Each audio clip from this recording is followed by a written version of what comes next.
Hello दोस्तों, MS classes में आप सबका स्वागत है। आज हम लोग जो है कक्षा 12 का फिजिक्स का जो है दूसरा लेक्चर हम लोग करने जा रहे हैं। पहला लेसन पढ़ रहे हैं, कौन सा लेसन का नाम है? विद्युत आवेश तथा क्षेत्र। अभी इसमें जो है मैंने थोड़ी सी बस बेसिक सी चीजें आप लोग को पहले लेक्चर में बताई है और आज उसी को आगे बढ़ाते हुए हम लोग देखेंगे कि क्या पढ़ेंगे। आज हम लोग आवेश के प्रकार को पढ़ना। अभी आवेश के बारे में बताया मैंने पिछले लेक्चर में, आप लोग को इसलिए वैद्युतिकी के बारे में बताया। यहाँ पर आवेश के प्रकार को पढ़ना है। तो आवेश कितने प्रकार का? दो प्रकार का होता है। एक धन आवेश होता है और एक हमारा क्या होता है? ऋण आवेश होता है। ये दो प्रकार के हमारे आवेश होते हैं। ठीक, अब देखिए यहाँ पर जो धन आवेश होता है इसके अंदर होता क्या है? तो जो धन आवेश होता है इसके अंदर प्रोटॉन होता है। क्या होता है? हमारा प्रोटॉन होता है। और जो ऋण आवेश होता है इसके अंदर इलेक्ट्रॉन होता है। ये इलेक्ट्रॉन होता है इसके अंदर और इसके अंदर प्रोटॉन होता है। और एक चीज ये याद रखिएगा, जो प्रोटॉन होता है ये अगतिशील होता है। अभी हम लोग इसकी भी चर्चा करेंगे होता कहाँ है।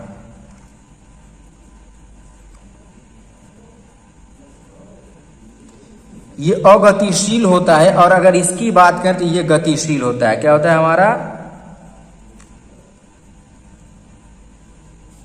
ये हमारा गतिशील होता है और ये अगतिशील होता है। ये हमारा आवेश आप लोग को दो प्रकार का। ठीक, और एक चीज और यदि मैं बताऊं आप लोगों को कि यहां पर ये चीज देखिए कि अगर इसके द्रव्यमान की बात करें, किसके? प्रोटॉन के देकर द्रव्यमान की बात करें तो इसका जो प्रोटॉन होता है वो होता है 1.67 इंटू 10⁻⁻27 kg। -27 kg ये इसका द्रव्यमान होता है। यदि अगर इलेक्ट्रॉन के द्रव्यमान की बात करें तो ये होता है कि 9.1 इंटू 10⁻31 kg होता है। किसका? Mass of electron. इलेक्ट्रॉन का ये द्रव्यमान होता है। और यदि अगर बात करें इस पर आवेश कितना होता है, तो अगर आवेश की बात करें तो यहां पर हमारा कि प्लस 1.6 इंटू 10⁻⁻19 कूलम होता है। और इसकी बात करते ये माइनस में होता है, बस वही संख्या -1.6 इंटू 10⁻⁻19 कूलम होता है। इसके क्या होता है? इस पर आवेश, दोनों पर इतना जो है आवेश उपस्थित होता है। ये चीज हो गया। अब यहां पर मैंने बताया प्रोटॉन और न्यूट्रॉन, प्रोटॉन और इलेक्ट्रॉन, आवेश के दो प्रकार, धनात्मक और ऋणात्मक। धनात्मक में कौन आता है? प्रोटॉन आता है और ऋणात्मक में कौन आता है? हमारा इलेक्ट्रॉन आता है। अब ये जो दोनों चीजें हमारी होती हैं, प्रोटॉन और न्यूट्रॉन, ये आप लोग को कहाँ कैसे इसका देखिए मतलब, जैसे मैं अगर बताऊं आप लोग को कि ये हमारा क्या होता है, आप लोग परमाणु के बारे में पढ़ेंगे, ये नाभिक होता है। इसके चारों तरफ ऐसे हमारी क्या होती है? कक्षाएं होती हैं। तो यहाँ पर हमारा जो है इलेक्ट्रॉन जो होता है यहाँ पर इस तरीके से गति कर रहा होता है। ये क्या है? इलेक्ट्रॉन है। प्रोटॉन नाभिक के अंदर होता है, प्रोटॉन और न्यूट्रॉन दो चीजें होती हैं। तो प्रोटॉन हमारा धनावेश होता है, यानी प्रोटॉन नाभिक के अंदर स्थिर अवस्था के अंदर रहता है। ये चीज नोट करिएगा। और इलेक्ट्रॉन प्रोटॉन के चारों तरफ गतिशील होते हैं। यदि अगर सब एक जैसे आवेश होते तो ये सब मिलकर के एक सब जगह ये सब सारे आवेश मिलकर के एक छोटा सा कण बना देते। तो यहाँ पर ऐसी कैपेसिटी नहीं है। ये धन आवेश है और ये ऋण आवेश है। इलेक्ट्रॉन, ये इलेक्ट्रॉन होता है, इलेक्ट्रॉन कक्षा में गति करता है। तो गति करने का मतलब ये है कि ये धनावेश है तो ये इसकी तरफ आकर्षित करने का गुण रखता है, इसलिए इसके चारों तरफ गति करता रहता है। तो यहाँ पर इसलिए यहाँ पर लिखे ये गतिशील है और ये अगतिशील है, जो स्थिर अवस्था के अंदर नाभिक के अंदर मौजूद होता है। ये चीजें इसके अंदर आप लोग को होती है। अब यहाँ पर जो इसकी क्वांटिटी की बात करें तो इलेक्ट्रॉन हमारा ऋणावेशित होता है, इसलिए यहाँ पर इसका मान माइनस में होता है। और ये धनावेशित होता है इसलिए इसका मान प्लस में होता है। लेकिन दोनों का जो संख्यात्मक मान है ये बराबर होता है, उसकी जो वैल्यू होती है वो बराबर है। अगर द्रव्यमान की बात करें तो द्रव्यमान में फर्क है। देखो ये 1.67 इंटू 10⁻⁻27 kg, ये 9.1 इंटू 10⁻31 kg ये होता है हमारा इसमें। अब इसके बाद जो हम लोग बात करें कि यहाँ पर यदि जो हम लोग आवेश बार बार हम लोग आवेश पढ़ रहे हैं, अगर हम बात करें कि आवेश का मात्रक क्या होता है, आवेश की विमा क्या होगी, इन सब की अगर बात करें तो वो लोग देखिए, यानी जो ये सी है ना, ये सी जो हम लोग लिखे हैं, ये आवेश का मात्रक होता है। कूलाम जो यहाँ पर सी लिखा गया है ना, यही आवेश का मात्रक होता है। हम लिखेंगे आवेश का एसआई मात्रक।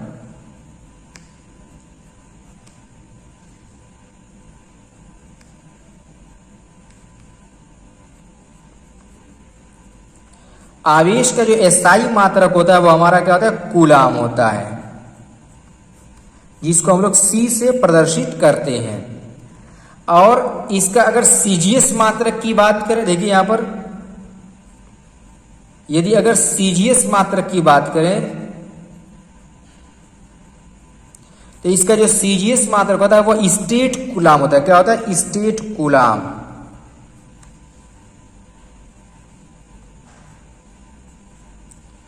और या फिर इसको फ्रैंकलिन भी कहते हैं। क्या बोलते हैं, फ्रैंकलिन।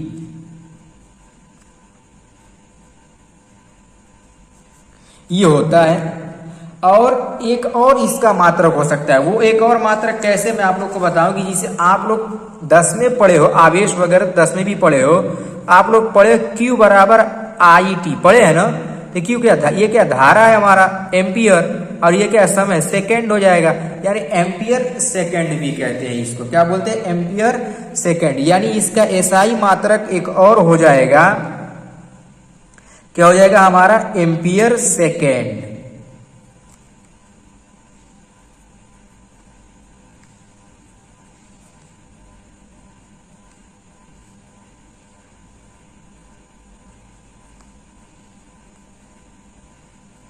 आवेश का अन्य मात्रक हमारा क्या मिल गया, ये कि यही है, एम्पियर सेकेंड। और अगर इसके विमा की बात करें तो देखिए इसकी विमा क्या हो जाएगी, तो विमा किससे बनाएंगे, इसी से बनाएंगे।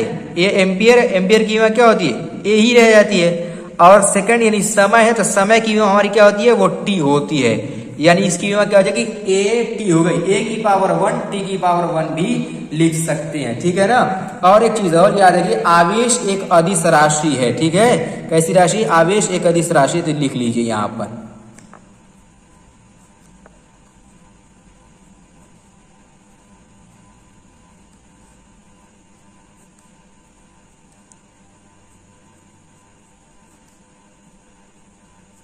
इसके अंदर जो है कोई दिशा वगैरह नहीं होती कि आवेश इस दिशा में गति करेगा, उस दिशा में गति करेगा, नहीं, ये एक अदिश राशि है। और एक चीज और, अभी मैंने पिछले लेक्चर में आप लोग को बताया कि कोई भी जो वस्तु होती है वो विद्युत रूप से उदासीन होती है। इसका मतलब भी देखेंगे, देखो यहां पर लिख देंगे कि कोई भी वस्तु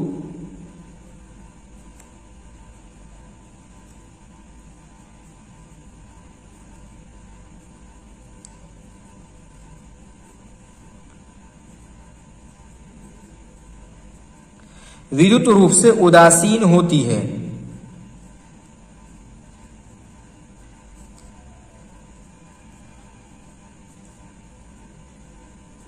इस तरीके से कोई भी जो हमारी वस्तु होती है विद्युतीय रूप से क्या होती है, हमारी उदासीन होती है। तो इसका क्या मतलब है, उदासीन होती है, ठीक है। तो इसका क्या मतलब होगा कि विद्युत रूप से जो उदासीन है, क्या मतलब है, देखिए यहां पर मैं बताऊं, यदि अगर कोई वस्तु है, ये जैसे हमारी वस्तु है, या मैंने एक वस्तु इस तरीके से बना दिया, तो यदि अगर इस पर हमारा 10 जो है प्लस आवेश है, तो इस पर 10 माइनस आवेश भी होता है, इसीलिए हम लोग इसको कहते हैं विद्युत रूप से उदासीन है। अब जैसे ये वस्तु ले लिया मैंने, इस पर हमने ले लिया कि 5 माइनस आवेश ले लिया, और ये 5 प्लस आवेश है। उदासीन का मतलब यही हो गया कि इस पर आवेश है। और जरा ये देखिए, अगर मैं इसमें से 2 धन आवेश को निकाल के बाहर कर दिया, 2 धन आवेश को निकाल के बाहर कर दिया, अब देखो कितना आवेश इस पर रह जाएगा। कि इस पर जो आवेश रह जाएगा वो हमारा हो जाएगा कि माइनस, कितना आवेश हो जाएगा, 2 निकाल दिया तो 2 इस पर हमारा माइनस आवेश आ जाएगा। कैसे, 3 माइनस 3 बचेगा प्लस वाला ना, तो 3 प्लस वाला 3 माइनस वाला मिला के कैंसिल हो जाएगा, 2 माइनस वाला बचेगा ना, तो यानी इस पर 2 ऋण आवेश उपस्थित हो जाएगा। इसका मतलब यही है। अब जैसे ये वाला है, इसमें से मैंने कहा कि 5 ऋण को निकाल के बाहर कर दिया, 5 ऋण वाले को निकाल के बाहर कर दिया, 5 ऋण वाला 5 धन वाला मिलके कैंसिल आउट हो जाएगा। यानी इस पर 5 धन आवेश क्या हो जाएगा, हमारा शेष रह जाएगा। यानी जब ये आवेशित होगी तो इस पर 5 धन धन आवेश होगा, और जब ये आवेशित हुई तो इस पर 2 ऋण आवेश हुआ। इस तरीके से आवेशित होते हैं और इसीलिए वस्तुओं को उदासीन कहा जाता है। यानी उदासीन कहने का मतलब जितना ऋण है उतना ही धन आवेश भी है। अच्छा, एक नोट पॉइंट में मैं आप लोगों को और चीज बता दूं, ये आवेश का प्रकार, आवेश, अदिश राशि, सदिश राशि, ये चीज हो गई। अब इसमें नोट पॉइंट क्या है वो देखिए यहाँ पर।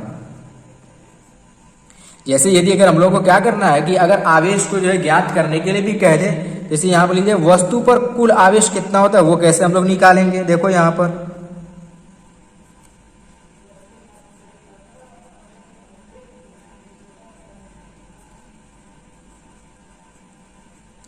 तो वस्तु पर कुल आवेश को कैपिटल क्यू से दिखा दिया, स्मॉल क्यू से दिखा दिया। फॉर्मूला होता है plus minus n e, q बराबर प्लस माइनस एन ई, ये हमारा क्या होता है, फॉर्मूला होता है। अच्छा, इसमें एन क्या है, एन हमारा है कि एक इलेक्ट्रॉन की संख्या, एन क्या है, इलेक्ट्रॉन की संख्या है।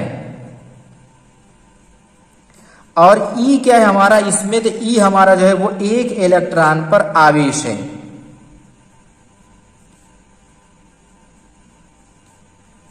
अच्छा, एक इलेक्ट्रॉन पर आवेश का मान होता कितना है, अभी हमने ऊपर लिखा कि 1.6 into 10 to the power -19 coulomb होता है। ठीक है ना, ये इस तरीके से हमारा होता है। तो आइए जो है इस फॉर्मूले पर थोड़ा छोटा सा एक क्वेश्चन कर ले रहे हैं, उसके बाद ये क्वेश्चन हमारा और क्लियर हो जाएगा। देखिए यहाँ पर क्वेश्चन क्या है हमारा कि एक कूलम आवेश में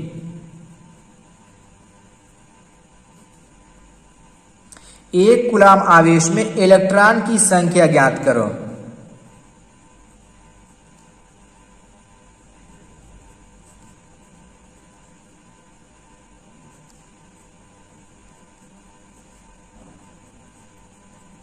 ये हम लोग को करना है। तो चलिए जो हम लोग इसको हल करते हैं, किस पर, इसी फॉर्मूले पर हल करेंगे, इसी फॉर्मूले पर। ये एक कूलम आवेश का ये क्यू का मान दिया होता है, ठीक है ना, क्यू बराबर हमारा कितना, एक कूलम दे दिया है। और ई बराबर हमारा कभी दिया नहीं रहेगा, दिया रहे चाहे रहे वो याद रहना चाहिए, कितना था 1.6 into 10 to the power -19 coulomb. निकालना क्या हम लोग को, एन निकालना है। ठीक, अब देखिए यहाँ पर हम लोग, ये मैंने बताया फॉर्मूला कि Q बराबर हमारा क्या होता है कि एन ई होता है। एन का मान इसमें से निकालना, तो एन बराबर हम लोग कितना मिल जाएगा, Q के बटा में ई मिल जाएगा। Q का जरा मान रखिए, तो यहाँ पर Q का मान कितना है 1 और E का मान कितना है 1.6 इंटू 10 टू द पावर -19। ठीक है, अब देखो इस दशमलव को यहाँ से हटा, ऊपर 0 बढ़ा लो, बढ़ेगा कि नहीं बढ़ेगा, बिल्कुल बढ़ जाएगा। 2 से काट ले, 2 5 10 और 2 8 16 हो गया। कितना बचा हम लोग का, यहाँ पर बचा 5 के बटा में 8। और देखो यहाँ पर मैं जो है 10 की घात -19 को ऊपर कर दूं तो 10 की घात कितना हो जाएगा, 19 हो जाएगा। अब देखिए इससे जो हम लोग 5 को काटेंगे, 5 को भाग दे देंगे कितने से, 8 से। देखो भाग देंगे तो कितना आ जाएगा, नहीं जाएगा 5 में, तो दशमलव लगा करके यहाँ पर 0 बढ़ाएंगे तो 8 6 का कितना आ जाएगा 48, 8 6 का 48, कितना बचा 2 बच गया। फिर 0 यहाँ बढ़ाइए तो 8 दूनी 16 हो जाएगा हमारा। फिर यहाँ पर जो है इसको घटाएंगे 4, फिर यहाँ पर 0 बढ़ा, 8 पंजे 40 हो गया। यानी भाग देने पर जो हम लोग को मिला वो ये मिला कि 0.625 गुणे 10 की घात 19 हो गया। और हमेशा एक अंक पर दशमलव लगाया जाता है फिजिक्स के अंदर, ये याद रखिएगा।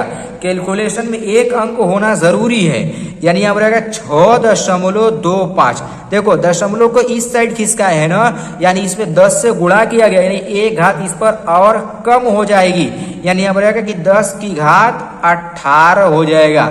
इसका कोई मात्रक नहीं होता, ये इलेक्ट्रॉन की हमने अगर संख्या निकाली है, ये हमारा इसका आंसर हो जाएगा। इस तरीके से जो हम लोग फॉर्मूले का प्रयोग करते हैं, वो बताने का यही मतलब था कि फॉर्मूले का किस तरीके से प्रयोग करना है, और इसमें कुछ मतलब नहीं था।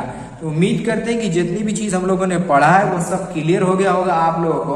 अब इसी के आगे जो हम लोग इसी तरीके से कंटिन्यू क्लास से जो है फिजिक्स की चलती रहेंगी आप लोगों की।